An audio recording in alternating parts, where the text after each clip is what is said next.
You're listening to the Smart Policy Podcast, a production of the University of Tennessee's Institute for Public Service.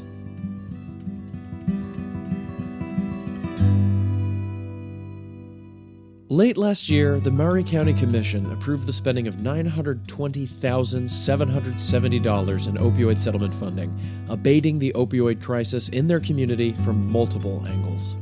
We want to have some outreach, we want to have prevention, we want to have treatment, prevent them from ending up in this situation, help the ones that are already in this situation, and then also providing the mental health infrastructure to keep them on the right path. But it's more than just the broad and comprehensive approach that caught our eye at SMART. The formal and transparent procedures of the Maury County Opioid Abatement Committee have made it so that any local resident can follow along and see exactly how these dollars are being allocated. We wanted to make sure that we were doing the right thing for Maury County, not the right thing for ourselves. I also think it protects you as a county and shows, hey, we're being accountable. We are being great stewards of funding. On the show this month is Doug Lukonen, the Maury County Finance Director and Chair of the county's Opioid Abatement Committee, and Brandon Faun, Financial Administrative Assistant, who was instrumental in creating the documents and procedures of the committee's abatement community grant process. It's clear that the Finance Office provided some crucial insight, as the guiding principle for the committee has been that though these funds last 18 years, the amounts change significantly over time, and as such, so should the county's plans. This thing's going to go on for 18 years. We expect it to change. We expect it to alter over time. We started at $432,000 for Maury County in 2023. The 2027 estimate right now that has been put out is $219,833. That's about half. And also in working with SMART, we want to bridge the gap. We contacted Marshall County about some cohesive things that we could do to make these dollars go farther. This was an excellent conversation that has a lot of actionable takeaways for county officials. Most of all, the reminder that the allocation deadline for 2023 funding is only 1 month away. If other counties are listening to this right now, go allocate your funding. Thanks for having us on, Jeremy. My name's Doug Lukonen. I'm the Maury County Finance Director. And I am Brandon Faun. I am the Admin Assistant to the Finance Director. Thank you both for joining me. Maury County stands out for the breadth of strategies funded in this round of opioid abatement settlement funding. I was wondering if y'all could run through some of the strategies that were funded. We took a very diverse approach in working with SMART through CTAS as well, with Trevor. That would be SMART's Middle Tennessee consultant, Trevor Henderson. But mainly, we had a very diverse committee that we set up. We tried to gather everybody that would make sense, working with CTAS on that as well. We presented that to the commission and finally ended up with a really diverse, formalized committee and built a scoring rubric based on things that are required by the law, things that are recommended for prevention, but also treatment and remediation. So with that, we wanted to make sure that we were reaching out to the people that needed help the most, where they would be, to make it easy for them to have these resources. So it was important for us to have contact at our local jail, but also at our local hospitals, where folks could be in dealing with addiction or dealing with issues with opioids. So we kind of broke everything down by funding strategy and also by the entity. Some of these are direct funding with our county hospital, that we work with very closely. It is a county-owned facility, and also with some outsourced nonprofits such as Delta Recovery in Maury County. With that, treatment of uninsured and underinsured individuals, we put funding of $98,400 towards that through Delta Recovery. All of our folks or our sub-recipients of this funding, they'll be given quarterly reports and updates to our committee so that we know this funding is being spent appropriately. We also funded a program liaison, basically that will be stationed at those contact points to be able to say, hey, did you know these resources are out there for you? here's where you can go for this. And you know what? We'll help you get there if you need to get there. So we also funded some funding for transportation through GWP as well. So also we created a harm reduction pantry that has community resources as well as fentanyl and xylazine test strips, syringes, opioid antagonist spray and lock boxes. And that's overseen by an employee of Delta Recovery as well, in working with the Maury County Prevention Coalition. And then the last bullet point with Delta Recovery is a recovery housing program, so that we set aside funding for 100 individuals that may not have adequate housing or in a situation where their housing puts them at risk for diving back into addiction or falling back into a life that they were unable to escape. We are also working on a website project and an app to basically point to these resources. Most everybody has a phone attached to their hand at all times lately. You can't go anywhere without some sort of digital device. And so we want them to have an app that can tie them to those resources. We've started on our website already, maurycounty-tn.gov. You navigate to our Maury County Opioid Abatement Committee. Got a page set aside with a bunch of helpful materials, also contact information for the committee members and recent developments, as well as when our next application is going to be, and the forms that would have to be filled out for application for funding. So we want to have some outreach. We want to have prevention. We want to have treatment. Brandon, I'll let you go ahead and take it at Maury Regional Medical Center. That's our next point of contact here in the committee. Well, thank you, Doug. So Maury Regional, of course, has their representation on the committee. We wanted to go ahead and focus on two target areas, two initial points of entry into the system, both between the justice system as well as the healthcare system in our community. In doing so, we've allocated about, I want to say it was $360,000, one of which to apply to an FQHC psychiatrist, and then two opioid navigator positions. Those two navigator positions, of course, will be stationed at both points of entry in order to be able to guide those individuals to those resources as needed, in coordination with all the other entities that we have funded in this process. One of those navigators has been earmarked. We're going to test this process with one navigator for the time being, assess whether or not it is meeting that standard of efficacy that we need before we go ahead and station that second individual, and give us time, of course, to assess the job itself and see if we can fix things along the way. From that point on, we've moved on to the aforementioned Maury County Prevention Coalition. We've expanded their personnel, throwing out $120,710, excuse me. And that is essentially more prevention, trying to promote these resources, giving a program coordinator, a harm reduction and youth program coordinator, and of course some support structure there with a bookkeeper and a media intern in order to promote that, also to most likely help us with monitoring in that respect. Additionally, we have allocated $15,000 to SCHRA, that is for drug screening. That will assist us in our recovery court program through that point. After that, we have Place of Hope that has received $70,000.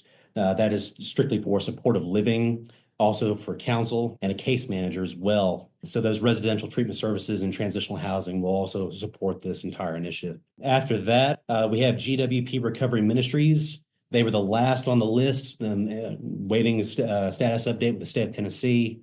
We've allocated $38,000 there. That is strictly for transportation, gas, vehicle maintenance, and insurance, as well as program needs, in conjunction with the others for housing, utilities, drug test costs, and even some recovery literature here and there for other programs. That is essentially what we have comprehensively in a short, hopefully not too short summary. So yeah, I don't know how short it was, but our total allocation, $920,770 in our first application process, which is a good chunk. I mean, if you look at the future, that's about 25% of our money. But our approach, I was kind of hesitant to that because that was a lot of investment early. But I feel like something that we emphasized with our groups was, hey, look for additional funding, look for additional grant funding from the state on these projects. And our sub-recipients are doing that. Delta Recovery is going to be doing that, Prevention Coalition, so that this really becomes a long-term help for Maury Countyans. This thing's going to go on for 18 years, starting. So I've budgeted forward expected cost. It's not locked in on what the state's going to do. I'm looking forward to seeing what the state does do beyond 2027. So we'll have our eyes on that and adjust our budget as needed. But we want to definitely make a solid investment, review this, make sure what we're doing is working, and then realign at our next application process that'll be in August of 2025. So some of these programs, as we do quarterly reports, we'll have updates. But yeah, the funding strategy was to try to touch all the little things, but also have a strong treatment process. So the majority of the funding is in treatment and getting them to treatment, and then a good portion of the funding is prevention, so prevent them from ending up in this situation, help the ones that are already in this situation, and then also providing the mental health infrastructure to keep them on the right path. That was an excellent overview. And to cover all aspects of the continuum like that in this round of funding, it's you really don't see it very often.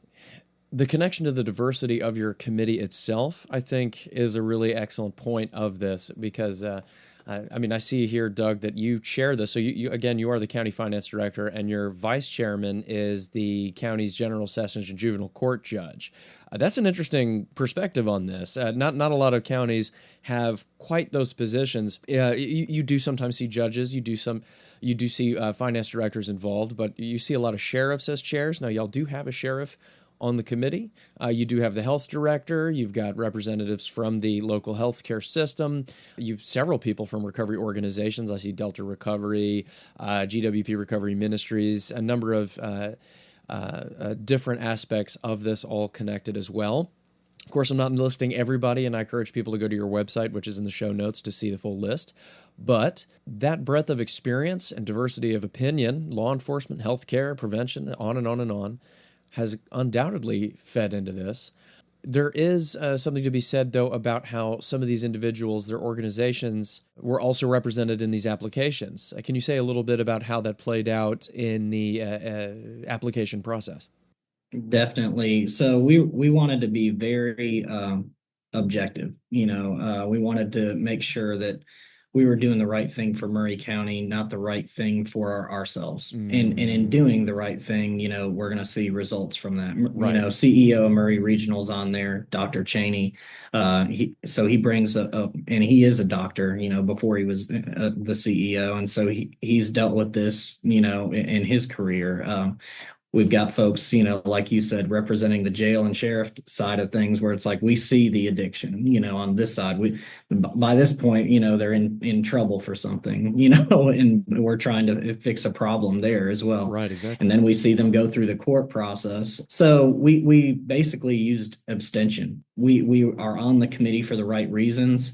I think that's my role is I don't have a hand in any of these organizations. Administratively, we knew that myself and Brandon, would be unbiased more than anybody, because our sole goal is to provide help. We didn't really care where the money went, as long as it went for the good of the citizens that needed it. So, for example, we did have, Matthew White representing Delta Recovery. Yes, that organization did receive funding from this. He abstained from the vote. He did not vote on it. Brandon did a great job of creating, as part of the application process, a scoring rubric.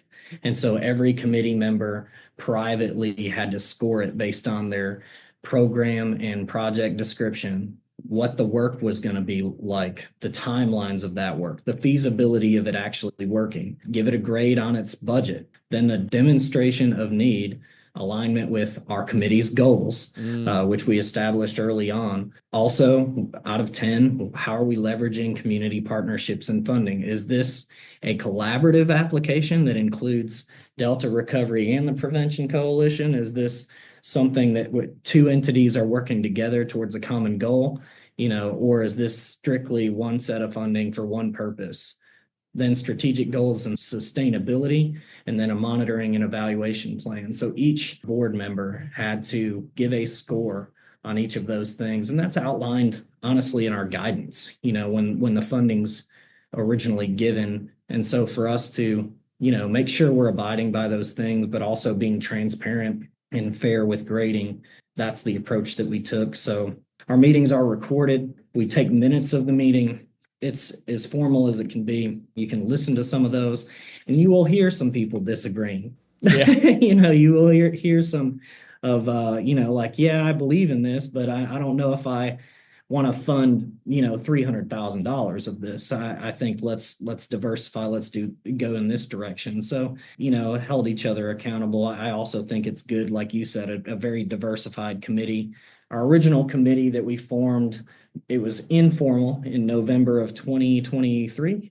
And we started working together through that. And it was just based off of a recommendation from SMART and CTAS. And then we carried it to be formalized. We were able to grab some additional members that the commission recommended that are in these recovery nonprofits that would provide advice as well. Added a couple more members, refreshed everybody, and we were really able to hit the ground running, I think, in April of 24 to be funded in October and November of 24 and get checks out the door.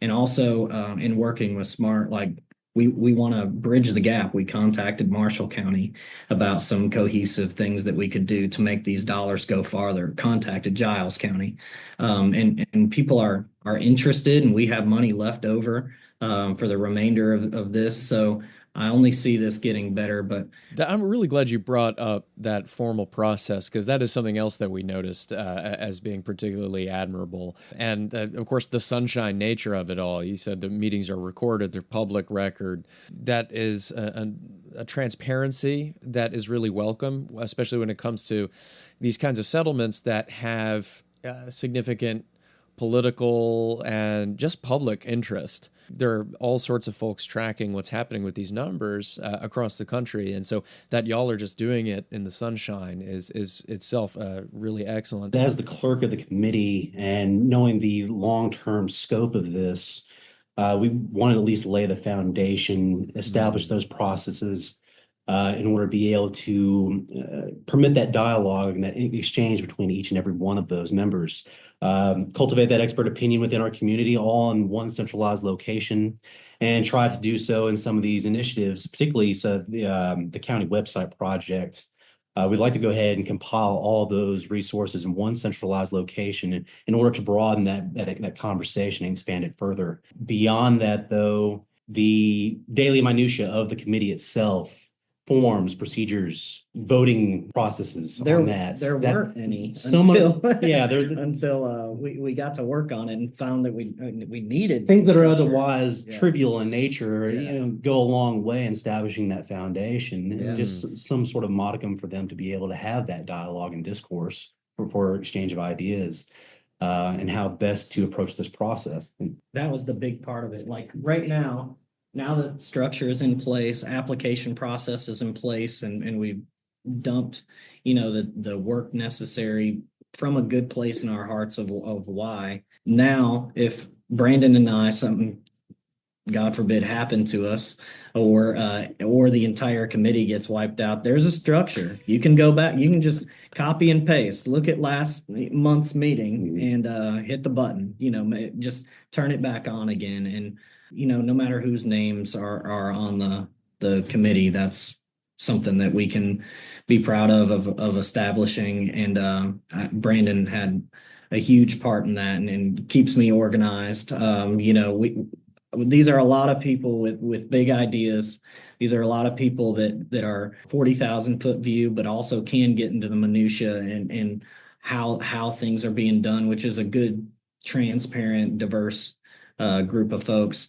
but guiding people through, hey, you've got to finish this scoring rubric.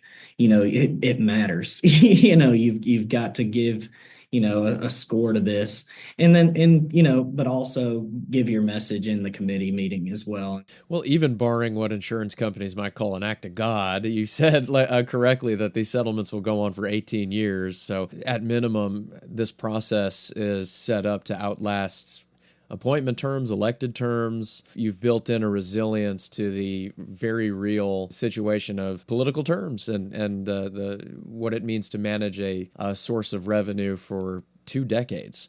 Also, that you were encouraging the leveraging of these funds, the diversification of these revenue streams does help to continue that sustainability. Additionally, I also noticed that you've said several times in different contexts how there are several mechanisms for evaluation, reporting, and adaptation. That is really interesting as well. I was wondering if you could say anything of note in that regard. Before we ever met with Smart, I was like, all right, let's just tackle this, get this thing designed, get this thing built, and we'll send it out there. Well, I said, I should have Smart look at this before we're done. And then Trevor come down and really helped us out. But we built a Microsoft Forms, here's the requests, here, answer these questions, do the scoring rubric here. And our application process was a little more loose. It wasn't like a normal grant application you would see. It was more like, hey, we've got this money. If you think you can use it to help out Maury County, here's the contact info. Turn in your requests, and we'll take it and we'll look at it, and we'll score it, and but we really needed a little more structure. Smart was very nice when they come down. They said, this is great. This is better than some of the other things we've seen. And I'm just over here like, this is trash. This doesn't look good at all. Because they showed me kind of a couple of other examples. And I was like, well, I want to beat those examples. I want to be better than that. My competitive side took over. And Brandon was probably like, well, Doug, we don't have to compete with everything we do, like we don't. But yeah, that first forms document was probably less than our best work. Amanda Schmidt was incredibly helpful as well. She was a contracted service provider that we worked with.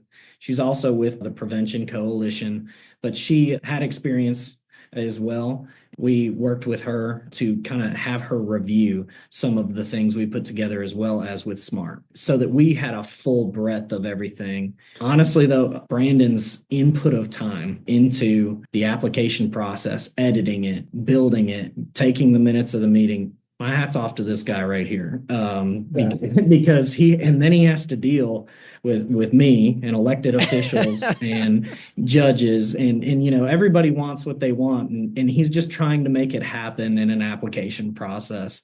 So it's a lot better now. Everything from a simple form all the way up to an appropriation. There's a level of dynamism there. We expect it to change. We expect it to alter over time. I wanted to be able to provide those initial drafts for the application in particular in this regard. We had a lot of input, of course, with Amanda, as he mentioned earlier. We had a number of different revisions. We also had a few of our attorneys. Yeah. We had an attorney review it through Maury County, through our Maury County attorney, as well as the attorney for Maury Regional, I believe. Yes. Excellent. So we've had a number of different inputs, of course, on both the word choice questions that are answered, the information that is included therein. We wanted to be able to provide the public, any applicant, with the opportunity to be able to provide a detailed description of their program and outline not only their strategic goals, but also their funding mechanisms, how they're going to monitor and report that and go forward from there. Obviously, it's a very big, comprehensive form. It's a report that I would love to edit over time. I'm going to try to streamline it and work on it and perfect it as best I possibly can. But that is just it's a microcosm of a much larger process with the committee itself. We knew that the initial appropriation was likely going to be much larger, of course, than probably subsequent appropriations. Yeah, it's true. Hence the diversified appropriations that you have between all these number of these various entities, basically tackling this approach from multiple different facets of different approaches in order to see what best works, what does not, and then move from there. As far as monitoring, that's something that I would like to have more conversation with on the committee moving forward, establishing that between a biannual or quarterly process. I would imagine that's, may not be broadly applied across the board. Perhaps depending on the entity, that might change between the two. That's more or less for discussion for the committee itself. But I am very curious to see how that goes, how that plays into the forms, the reports that we'll have to support it, and truly what direction that they themselves, and including you, Doug, Chairman, would like to take this forward. So that's my 2 cents. Yeah, and the application that was designed, I mean, you think about it similar to a job application that you would submit. You don't want it to be so easy that it takes 2 seconds and you click it and then you get just literally anything that you would view and it's just all over the place. But you also don't want it to be like the hardest test you've ever taken, right? you don't want to make it to where somebody opens it up and they're like, I don't know that this is worth it. Yeah. But to that part, our committee stood strong. If the application come through and it was incomplete, or it didn't seem like there was enough attention to detail, and it wasn't really letting us know what the request was for, or if it had a massive amount of money attached to it that was not a diverse approach, we kind of looked at those applications but made decisions on, hey, these are the requests that we're not entertaining at this time, but we would encourage them to apply again in August of 25. Let's call it significant outliers. It's not that you banned anybody who made a bold ask or anything like that. It's just like, hey, let's consider the whole pie here. Yeah, I mean, something as high as like more money than we would have. Right. Like if we're not going to get that money, we can't give it to somebody else. Or if the application just did not check it was incomplete, the application asked for these 3 things and those 3 things weren't in there. So that was something brought up by a committee member that said, hey, we would like to entertain this, just redo your application. We gave an opportunity to do that. We sent it back. I'm not going to call them out by name or anything, but there was a request that we had that we said, okay, we're extending the deadline on this for you. These are the outstanding items that need to be put in this application for us to take it to committee. Those items never come through. So we encourage them to reapply, said we'll open this thing up again. It'll give you some time to really get your ducks in a row for an application next time. That was very generous. I mean, not all, we'll say grantors, especially at the governmental level, will be that generous with a good idea. If you don't follow the rules of the application, you don't follow the rules of the application. So that you are paying attention to a good idea and giving extra chances to apply in the future, and that's connected to the realities of your county, it sounds like. Well, we were actually very pleased to see the number of submissions that we had. We would love to see more always, of course. I mean, we had almost 2 million there requested. I mean, that's yeah. But almost $2 million in requested funding. Whittling that down, of course, took time, down to that 920,770 that you would see. Yeah. And that's I mean, I attribute that largely to them. And there was one more application that basically took all the funding for one use. Asked them to reapply for something that doesn't take all of the funding, something more doable and diversified. Did you set aside any of the funding for future expenditures? I know some counties took a percentage and saved it, because you are correct to say that these settlements are front-loaded, that though it does go on for 18 years, these later year payments are much smaller.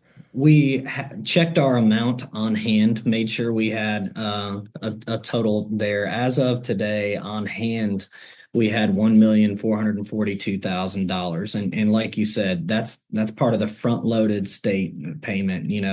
Honestly, $860,000 of that 1.44 is state bound. That's from the state. So we keep it in the LGIP interest-bearing account for the ones that we can. That's the state funding portion of it that we're allowed to do that with. And so we kept it in there. So we set aside, I guess that would be about $500,000 of money that we have right now. The projection is that we'll, over the life of this, basically 2028 through 2040, I just put an estimate of $100,000 from the state, something conservative because it's not guaranteed, but something that's half of what they would do in 2027 based on the most recent information I have. And then they do have through 2037 for at least Maury County, an estimation of settlements and subdivision funds. So for 2038 through 2040, I just threw $10,000 in there. We may receive nothing. We may receive $30,000. So with that, 4.56 million is what we expect to get over 18 years. We've allocated almost $1 million. We've got 500,000-ish sitting on the side that we'll be able to allocate. And then also we expect to receive our 2025 state funding here in April and move forward with some more applications in August. So that's interesting. You're anticipating an even more precipitous drop off than what the current payment projections show, which is at minimum, we're talking about payments from companies, several of which are in bankruptcy negotiations. And we have already seen some of the payment agreements be reduced. I think Mallinckrodt off the top of my head, for example. People are doing large payments up front so they don't have to pay this out over the 18 years on the settlement side. That's why we received almost 300,000 of it in 2024. And then our estimate for 2025, 105,000, major drop off. And it's because of those upfronts. The state funding, 2027, we started at 432,000 for Maury County in 2023. The 2027 estimate right now that has been put out is 219,833. That's about half. Right. So I'm trying to be careful with the future projections. Also, if other counties are listening to this right now, go allocate your funding. Go start with these plans, build these things, because the state's watching. The state doesn't want to give you this money and watch nothing happen good in Tennessee with it. You definitely got to put these funds to work and watch it happen. And I think that is something that would impact your 2028 through 2040 projections from the state.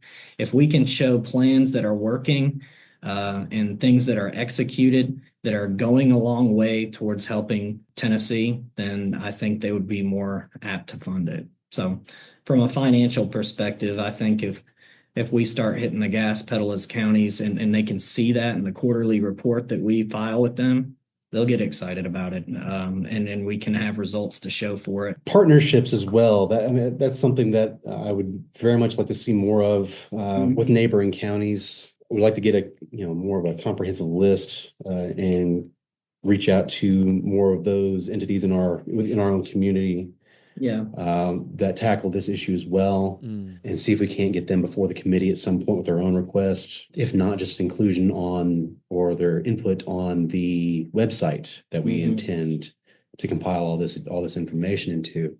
Beyond that, of course, that you've mentioned, is it Recovery Fest that you're alluding to? That's correct. Yeah. That'll be next September. We intend. I think that was actually I was presented at sometime back. It was August committee.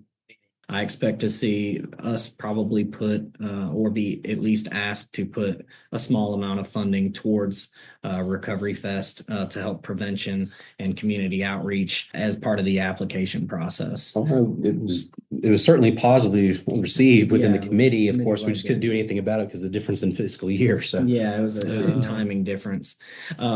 So I'm going to piggyback for just a little tidbit off of what Brandon said with other communities. Maury Regional, the hospital has an extension. They have locations in other counties and other points that are helping those communities. Marshall County comes to mind. They run their medical center down there. That's another point. Also, some of these smaller counties, they didn't get the size of funding that the larger counties got, right? Correct. So sometimes they may have an excellent initiative, or we may have an excellent initiative that would help Maury and Marshall or Maury and Giles. And maybe they couldn't get something done because they were short $30,000. Well, we can open it to Marshall and Maury Countyans. We can provide $50,000, cover both areas, and actually get the project done. So sometimes, they can help with a asset or a resource or a personnel count or whatever that may be, or supplies. And they really can't do it because they don't have enough money. Well, that happens both ways. So we get the resources, we can chip in a little bit, and we can really help Tennesseans. That's an excellent strategy to look at sharing a little bit, especially with surrounding counties that may have less funding. And it's interesting to hear how the route in which that conversation took place was through the regional health system. We've also seen systems where county stakeholders used the superseding judicial district that included multiple counties. So there are a number of ways to go about this, that just find your stakeholders that have that cross-county appeal. It would certainly make the conversation easier. Is that, am I intuiting that correctly? Yeah, and our method was just call them or send them an email and say, hey, right. What is your opioid committee doing? What projects do you have that are in the pipeline?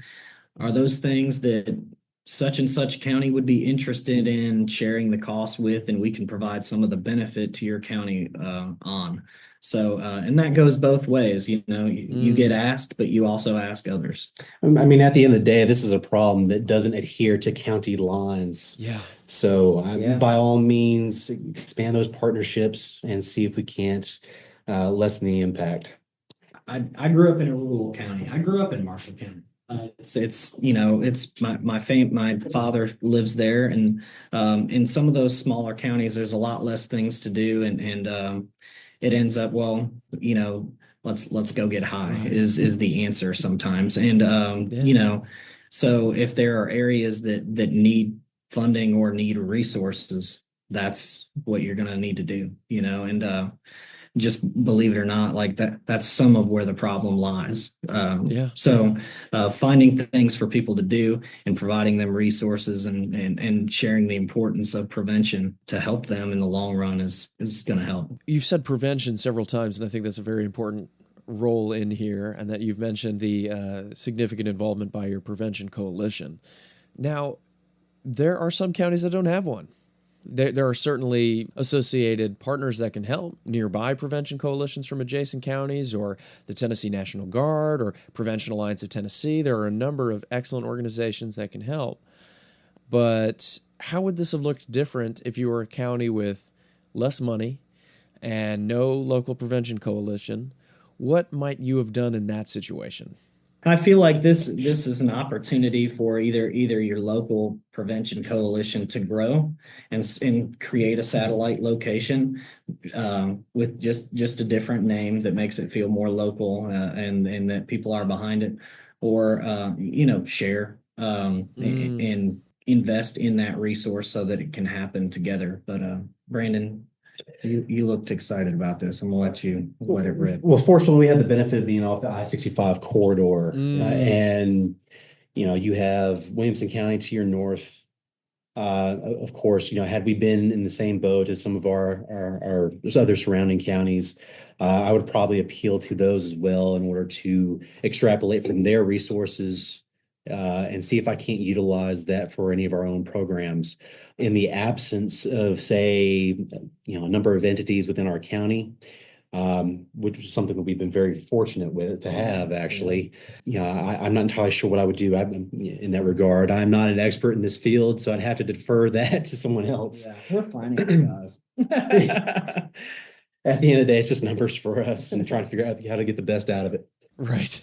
Well, okay. So, yeah, it sounds like, reach out to as many stakeholders as you can, reach out to your neighbors. And you said you benefit from being on the I-65 corridor. Every county's connected to another county somehow. That's for sure. So I think that's good advice. Are there any other considerations you think other Tennessee counties should have based off of y'all's example? I think they really need to rely on some of the resources they have that are free to them. Some folks, I think for political aspirations or whatever, they just want to be the face of this. Or they don't really want to have the knowledge in the room. They want to keep it private and just kind of handle it themselves. And I would wager that there are some commissions that don't even know about this funding because they haven't been let know about the funding. And they really need to think about reaching out and formalizing the process because it create transparency. I also think it protects you as a county and shows, hey, we're being accountable. We are being great stewards of funding. They really need to put a priority on it. And I think it's wise to have someone from finance on their committee to manage the budgeting and cash flow of this because you can get out ahead over your skis very quickly. There's nothing that would have stopped anybody from spending $4.56 million and then this thing be over. And then we come back next year and all the money's gone. It's like, well, that didn't work. Right. It's so it's good to have a long-term plan and not throw everything at the wall and just hope it sticks. So I think it's wise to have somebody administratively working with the committee. A lot of these folks have full-time jobs in addition to being on this committee, or in addition to that, they may be on a board and so they're working all the time after work and all they can do is fill out a rubric and show up and answer. So if you get everybody on your committee that's in that situation, there's no one to drive the motion. There's no one to drive momentum in getting things done. If you don't build it, you don't build a rubric, you don't build an application process, you don't record minutes of the meeting so that you can refer back and make sure something was done, then you don't really have much. You got to have somebody like Brandon. You have to have somebody like me, I think, on the committee, as well as the stakeholders that know the best things to do to help Tennesseans on there. So okay. Well, gentlemen, thank you. Always our last question is what policy changes might you like to consider? And this could be at the federal, state, or local level that would make anything related to fighting back against addiction more easy. And this could be related to the settlements or it could be related to specifics therein that you happen to have a focus on. To me, this is flexible. I like the ability that I have state and settlement funds. Like if I only had state funds or if I only had settlement funds, then we'd have a different conversation because they have their own rules. To me, anything that I feel I can't do with a state fund or maybe gray area for a state fund or a settlement fund, vice versa, we just try to utilize those as best we can to solve the problem. So not really looking at nothing really bothers me about how it is right now. I would like a more predictive future on funding, though. Me budgeting $100,000 a year from 2028 to 2040 as the state portion of this, that really handcuffs us. If they want to do just a projection that gets us to 2040, and I understand they want to see how it is, but if they're going to say, hey, we're going to do this for 18 years, let's just go ahead and establish a schedule of 18 years, include a number for some inflation over that time, and let's call it a day. So, in terms of policy, speaking only from our own field, our own domain here, I'm actually quite curious, how Dr. Cheney or some of the other members would take that question from their own vantage point. Yeah. Honestly, though, it's not something I want to really that I feel particularly qualified to go ahead and weigh in on policy-wise. Do I have my limitations on the nuances of the problem in and of itself or the administration from the state down? Yes, I have my blind spots. A lot of this is learning on the fly as we go along, trial and error. So being able to throw out a definitive answer for that question is something that I find challenging from this perspective point of view. Honestly, if you say the policy is good and again, you are correct to say I'm asking finance guys to talk about policy. Y'all are going to give me a finance policy answer. And I don't know, it's good to hear that such a massive endeavor has flexibility and yet sufficient boundaries. You don't typically hear thoughts like that applied to funding streams at the governmental level. You know what I mean? So it sounds it's nice to know that we have a very strong state settlement agreement here. Yeah, I agree. And you've got to have compliance. You have to have boundaries. You have to, as good as we are locally at identifying an issue in our little neck of the woods, they're issuing funds for an entire state. And so you can't make it just for Maury County. You can't make it just for Tipton County or any of the other counties. You have to do something broad and sweeping of some common things that they agree upon. So, yeah. All right. Well, Brandon and Doug, I really appreciate you both. I think you all have brought excellent work to Maury County. I think you represent your county very well. It was a pleasure having you on the Smart Policy Podcast. I really appreciate it. Thank you, Jeremy. Pleasure. Thank you for your time. Thanks for including us, and refer you guys to our webpage, Maury County Opioid Committee. You can see our meetings, fill out an application in August. Come to Recovery Fest. It should be a good time over at Riverwalk Park in Maury County, September. And be on the lookout for our app and resources here in Maury County. We look forward to helping people. All right. Thanks, guys. All right. Take it easy. Thank you, Jeremy. For more episodes on in-depth discussions on Tennessee policies related to substance use disorder by a range of local experts, please subscribe to us wherever you get podcasts and visit our website at smart.tennessee.edu. I'm Jeremy Corvelis. Thank you for listening, and see you next month.